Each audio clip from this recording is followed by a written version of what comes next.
Israel और गजा के दरमियान बड़ी जंग छिड़ गई। हमास ने गजा से इसराइल पर अब तक का सबसे बड़ा हमला कर दिया। तूफान अल-अक्सा के नाम से ऑपरेशन का आगाज करते हुए इसराइल पर हजारों रॉकेटों की बरसात कर दी। हमास के इसराइल पर जमीन, समंदर और फिजा से हमलों में 150 सिहोनी हलाक हो गए। इसराइल में कई इमारतें और गाड़ियां जल गईं और टैंक्स तबाह हो गए। हमास के जांबाज पैराग्लाइडिंग करते हुए सिहोनी रियासत में दाखिल हुए। जंगजू गजा की पट्टी के करीब वाक़ई यहूदी बस्तियों में दाखिले के बाद इलाके में गश्त करते दिखाई दिए।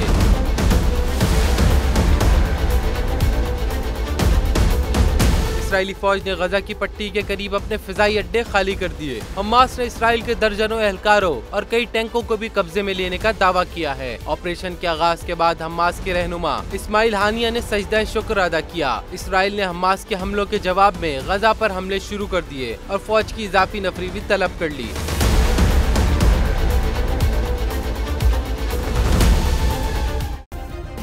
सब्सक्राइब करें और बेल दबाएं ताकि कोई खबर रह न जाए।